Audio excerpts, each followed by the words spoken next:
চট্টগ্রাম মহানগরীর একটি আবাসিক ভবনের ৩ তলায় গ্যাস লাইনের বিস্ফোরণে দগ্ধ হয়েছে শিশুসহ ৯ জন। দর্শক, এই নিয়ে বিস্তারিত জানাতে এই মুহূর্তে আমাদের সাথে চট্টগ্রাম মেডিকেল কলেজ হাসপাতাল থেকে সহকর্মী রাজীব বড়ুয়া রয়েছেন।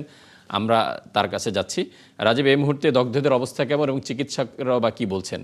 চিকিৎসকরা আসলে শুরুতে বলেছিলেন যে আসলে যারা অগ্নিদগ্ধ হয়েছেন তাদের সবার অবস্থা আশঙ্কাজনক, কেননা এখানে 25% থেকে শুরু করে 100% পর্যন্ত পুড়ে গেছেন। এখানে মোট 9 জন আহত সকালবেলা এসছেন, যাদের মধ্যে 3 জন 100%, একজন 80%, 2 জন 45%, 2 জন 25% এবং একজন 20%। এবং এখানে প্রায় শিশু রয়েছে 3 জন, এবং শিশুদের ডাক্তাররা বলছেন যে 10%-এর উপরে বার্ন হলে তারা আসলে আশঙ্কাজনক অবস্থায় থাকেন। এবং এখানে যারা স্বজনরা রয়েছেন তারা বলছেন যে তারা উন্নত চিকিৎসার জন্য তারা আসলে ঢাকা নিয়ে যাবেন, এবং তারা আধা ঘন্টা আগেই চট্টগ্রাম মেডিকেল কলেজ হাসপাতাল থেকে তারা ঢাকায় উন্নত চিকিৎসার জন্য 9 জনকে নিয়ে গেছেন। তবে এখানে চিকিৎসকরা বলছেন যে ট্রিটমেন্ট পদ্ধতি আসলে একই থাকবে, কিন্তু আপনি জানেন যে যারা অগ্নিদগ্ধ হয় ওদের জন্য একটা আইসিইউ প্রয়োজন হয়, যেটা বার্ন আইসিইউ বলে। সেই আইসিইউর সংকট রয়েছে চট্টগ্রাম মেডিকেল কলেজ হাসপাতালে। তো যার কারণে যে কোনো সময় আসলে এদের অবস্থা খুব খারাপ হতে পারে, এবং যেহেতু ওরা আশঙ্কাজনক অবস্থায় আছে, ফলে তাদের যে আইসিইউর যে সমস্যা, সেই আইসিইউ সংকটের কারণেই মূলত আসলে তাদেরকে ঢাকা নিয়ে যাওয়া। এখন তারা এখন পথে রয়েছে, এবং চিকিৎসকরা বলছেন যে আসলে ওখানে যাওয়ার পরে আইসিইউতে যদি তারা যায় তো সেই ক্ষেত্রে আসলে বোঝা যাবে আসলে কেমন।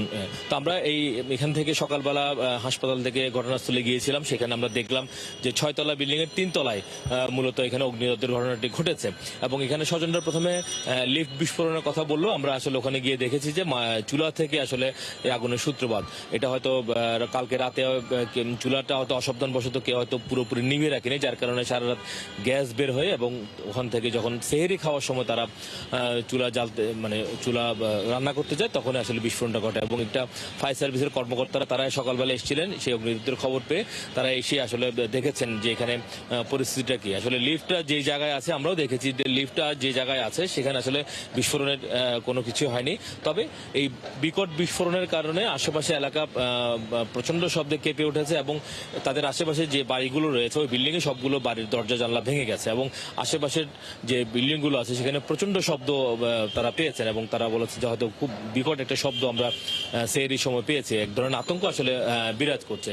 এবং আমরা এখানে বাড়িওয়ালা এবং অন্যান্য প্রতিবেশীর সাথে কথা বলেছি, তারা বলেছেন যে আসলে গ্যাসের কোনো কারণে, যে লাইনের গ্যাস, সেটি আসলে কোনো কারণে লিকেজ থেকে হয়তো গ্যাস জমে গেছে, সেই কারণেই মূলত এই অগ্নিদগ্ধ। তো এই হচ্ছে যারা চট্টগ্রামে অগ্নিদগ্ধের ঘটনা ঘটেছে তাদেরকে আসলে ঢাকা নিয়ে যাওয়া হয়েছে, এবং বাকিটা হচ্ছে ওখানে যাওয়ার পরে আসলে তারা কেমন ট্রিটমেন্ট পায় সেই বিষয়ের উপর নির্ভর করছে। ফারুক। রাজীব, আপনাকে অসংখ্য ধন্যবাদ। দর্শক, চট্টগ্রাম থেকে জানাচ্ছিলেন সহকর্মী রাজীব বড়ুয়া। আমরা যাচ্ছি পরবর্তী প্রসঙ্গে।